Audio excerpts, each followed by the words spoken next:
Hey guys, welcome to my channel.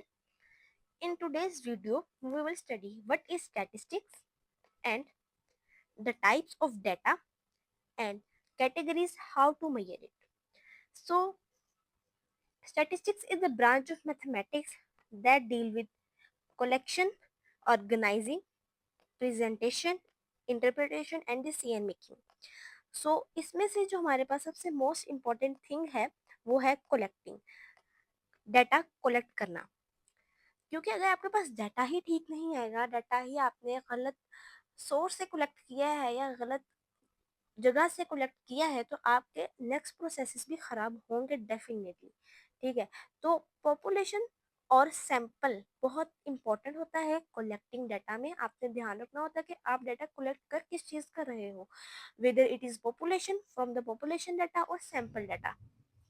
So basically population है क्या? Population is the entire group of individuals और items that you want to study और get information about. ठीक है, अब population में हम एंटायर ग्रुप की बात करते हैं, हमारे पास इंडिविजुअली हम डाटा सेट की बात नहीं कर रहे। इसमें लार्ज ग्रुप्स होते हैं, हम लार्ज ग्रुप्स में पूरा का पूरा डाटा कलेक्ट करते हैं एंटायर। ठीक है, और जो पॉपुलेशन में से हमारे पास कैरेक्टरिस्टिक्स आते हैं उसको हम पैरामीटर्स बोलते हैं। Parameters are the true things, क्योंकि हम पूरे एंटायर ग्रुप में से डाटा कलेक्ट कर रहे हैं। We are not skipping anything, each and everything is collected from the population. और सैंपल में, sample is a small part of the population that is selected for the actual study और survey. Population में population का छोटा सा part sample होता है। ठीक है, अब सैंपल में हम क्या करते हैं कि हम पॉपुलेशन पूरी की पूरी काउंट नहीं करते हैं, बल्कि उसका कुछ पार्ट लेते हैं, उसको स्टडी करते हैं, उस पर सर्वे करते हैं। ठीक है, हम पूरा का पूरा एक्चुअल डाटा नहीं ले रहे। ठीक है, उसका कुछ पार्ट ले रहे हैं पॉपुलेशन का। अब सैंपल हमारे पास जरूरी क्यों है?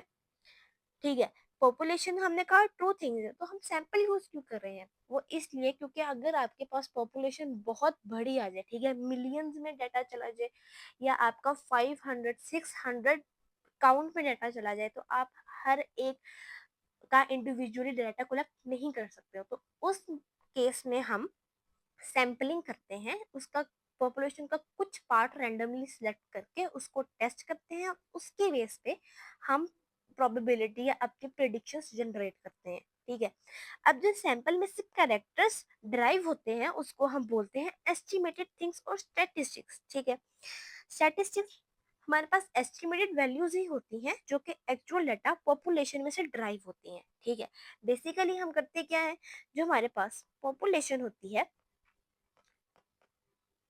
उसको हम सैम्पलिंग करते हैं। ठीक है, सैम्पलिंग करके मतलब हम गेट मेथड या वैलिडेशंस वगैरह लेते हैं, और स्टैटिस्टिक्स सैंपल में से ड्राइव होता है। ठीक है, स्टैटिस्टिक्स क्या भी मैंने आपको बताया है कि एस्टिमेटेड वैल्यूज होती हैं, हम चेक करते हैं कि can this system be workable और नॉट। ठीक है, फिर स्टैटिस्टिक्स को हम जनरलाइज करते हैं टू फॉर्म पैरामीटर्स। ठीक है, तो बेसिकली अभी आपको याद ये रखना है कि हम पॉपुलेशन के कैरेक्टरिस्टिक्स को हम पैरामीटर्स बोलते हैं और सैंपल के कैरेक्टरिस्टिक्स को हम स्टैटिस्टिक्स बोलते हैं। So next move towards organizing, presenting the data and interpreting. So after collecting data we move towards organizing it. ठीक है, आपके पास ट्रू डाटा आया, आपने पॉपुलेशन या सैंपल में से ट्रू डाटा कलेक्ट किया, उसको ऑर्गेनाइज करेंगे, उसको एनालाइज करेंगे कि हमारे पास डाटा ठीक आया भी नहीं, और ऑन एवरेज हमारे पास डाटा की वैल्यूज कितनी करेक्ट हैं, कितनी एवरेज से दूर है या करीब है। ठीक है, अब ये सब चीज़ें आप लोग को नेक्स्ट पता चलेंगे जब हम मैथमेटिकल अप्रोच यूज करेंगे एनालिसिस करने में डाटा को। फिलहाल के लिए आपको बस ये पता होना चाहिए कि ये हमारे पास स्टैटिस्टिक्स के टूल होते हैं डाटा की एक्यूरेसी और उसकी प्रोबेबिलिटी एस्टिमेट करने के लिए। After analyzing we interpret data through charts, tables, और हम इस तरह की अप्रोचेस यूज करते हैं। So let's move towards the type of statistics. There are the two main types of statistics, that is descriptive statistics and inferential statistics. पहले descriptive discuss करते हैं। डिस्क्रिप्टिव डाटा में हमारे पास समराइजिंग और डिस्क्राइबिंग द डाटा आ जाता है। इसमें जो मेनली हमारे पास चीजें इंक्लूड होती हैं वो है मीन, मीडियन, मोड। इसको हम समरी स्टैटिस्टिक्स भी बोलते हैं। ठीक है, मतलब हम मीन, मीडियन, मोड और हमारे पास बार चार्ट होता है, हमारे पास पाई चार्ट होता है, तो मतलब इनके जरिए से हम डिस्क्राइब करते हैं, अपने डाटा को समराइज करते हैं। ठीक है, और for example a teacher calculates the average score of the student. For example अगर आपके पास 100 स्टूडेंट्स हैं एक क्लास में, ठीक है, आप ऑन एवरेज बच्चों का कैलकुलेट कर सकते हैं मार्क्स। ठीक है, फॉर एग्जाम्पल हमारे पास सम आ जाता है नीचे ऊपर और नीचे टोटल, तो वो एक मीन वाली बात ही बन जाती है। मीन कैलकुलेशन इसी तरह से करते हैं। ठीक है, तो जब हम नेक्स्ट मैथमेटिकल टेक्निक्स यूज करेंगे तो आपको अच्छे से आइडिया हो जाएगा मीन, मीडियन और मोड हमने किन डाटा पर अप्लाई करना है और कब कब यूज होगा। So let's move towards inferential statistics. Inferential statistics making predictions, generalization about population based on sample. हम क्या करते हैं इसमें पॉपुलेशन से सैंपल ड्राइव करते हैं। ठीक है, और उस सैंपल के बेस पर हम प्रिडिक्शंस करते हैं और जनरलाइज करते हैं अपने डाटा को। ये सारा थ्योरी पार्ट है स्टैटिस्टिक्स, बट जब उसकी इम्प्लीमेंटेशन करेंगे आपको बहुत अच्छे से आइडिया हो जाएगा हम स्टैटिस्टिक्स कहाँ यूज कर रहे हैं अपनी प्रोबेबिलिटी में। सो it uses concepts like probability, hypothesis testing and inferential statistics. Basically हम इसमें पाइथन, कॉन्फिडेंशियल इंटरवल्स और इस तरह के मैथमेटिकल टेक्निक्स यूज करके अपने डाटा को प्रिडिक्ट करते हैं, उसकी लाइक आगे फर्दर मेजरमेंट्स करते हैं फॉर्मूलाज पाइथन बाइनोमियल इस तरह की यूज करके। ठीक है, फॉर नाउ अभी आपको बस ये पता होना चाहिए the difference between descriptive and statistics. I hope you get it now. So let's move towards data and its types. Data has two types, qualitative variables that is categorical and quantitative. The difference between them is qualitative क्या होता है हमारे पास कि हम इसमें categories involve होती हैं, इसमें नंबर्स इन्वॉल्व नहीं होते हैं। ठीक है, फॉर एग्जांपल अगर मैं आप लोगों को दूं कि हमारे पास जेंडर आता है, इसमें जेंडर मेल का अलग और फीमेल का। ठीक है, इसके अलावा आपको मैं अगर कहूँ कि ब्लड टेस्ट होते हैं, ब्लड टेस्ट सबका डिफरेंट होता है and it is about A, B, O positive, O negative, whatever. ठीक है, उसके अलावा आई कलर होता है हमारे पास ब्लू, ब्राउन, मतलब ये हमारे पास कैटेगरीज आ गई हैं एक टाइप की। ठीक है, नंबर्स नहीं है, कैटेगरीज है।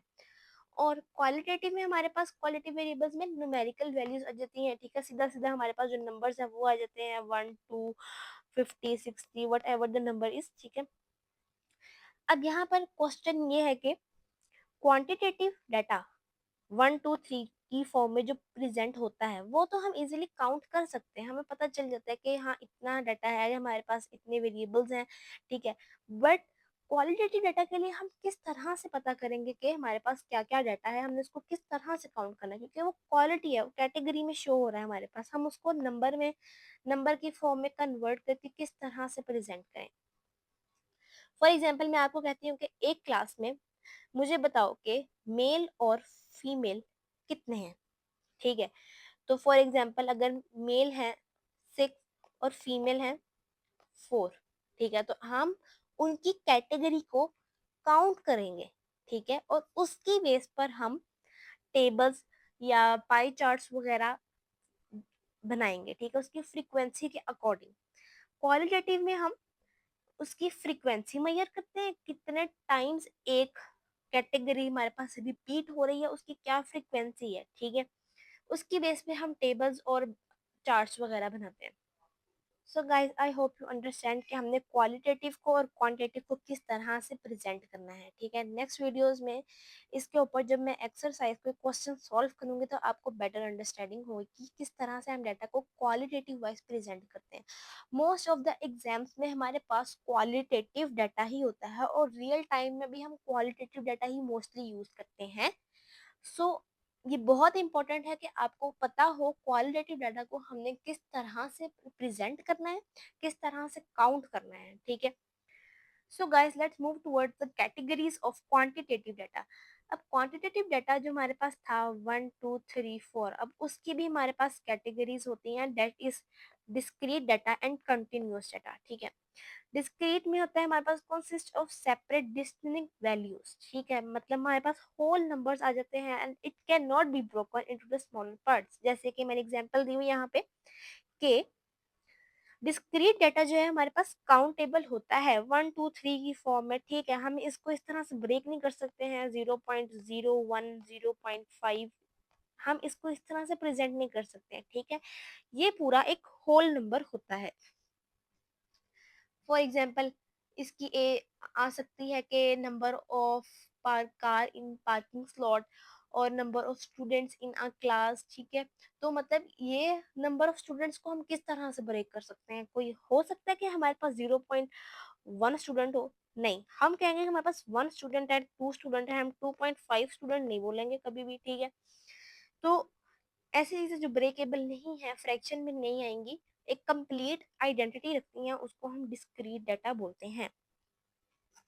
Let's move towards continuous data. Continuous data में हमारे पास डाटा इज कंसिस्टेंट, हमारे पास एक कंटिन्यूअस रेंज आ जाती है डाटा की। अगर हम ग्राफ में भी देखें तो कंटिन्यूटी इस तरह से शो होती है हमारे पास। ठीक है, इट इज कंटिन्यूअस, हमारे पास ब्रेक नहीं हो रही कोई चीज। ठीक है, कंटिन्यूअसली चलती जा रही है, एक रेंज की फॉर्म में होती है। ठीक है, and it can not be counted, एक स्पेसिफिक टाइम इंटरवल पे हम देख सकते हैं बट हम पूरा काउंट नहीं कर सकते हैं। ठीक है, it is in the form of fractions और डेसिमल्स, जैसे इनफाइनाइट नंबर्स वगैरह हो गए। ठीक है, range between infinity positive to infinity negative.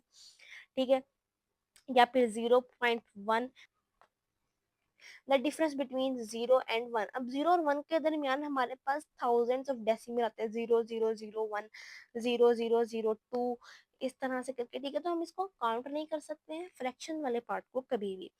ठीक है, तो ये हमारे पास कंटिन्यूअस डाटा होता है। कंटिन्यूअस डाटा में हमारे पास हाइट आ सकती है, height of a person, temperature आता है, वेट आ जाते हैं। ठीक है, इनको हम स्पेसिफिक यूनिट्स में मेजर करते हैं। So that's it for the continuous data. So quality data को हम किस तरह से मेजर करते हैं, मैंने आपको पहले भी बताया था। इसमें हम एक कैटेगरी की फ्रीक्वेंसी काउंट करते हैं कि वो कितने टाइम अकर हो रहा है, उसकी क्या फ्रीक्वेंसी है। ठीक है, और फिर उसको हम फ्रीक्वेंसी टेबल में कन्वर्ट करके उससे हम बार चार्ट और पाई चार्ट ड्रॉ करते हैं। ठीक है, ये सब अप्रोचेस मैं नेक्स्ट वीडियो में आपको दिखाऊंगी कि किस तरह से हम क्वालिटेटिव डाटा को प्रेजेंट करते हैं और उसमें से बार चार्ट और पाई चार्ट बनाकर उसकी प्रिडिक्शंस को प्रेजेंट करते हैं। ठीक है, thank you guys for watching my video, I hope you like it, understand the concept.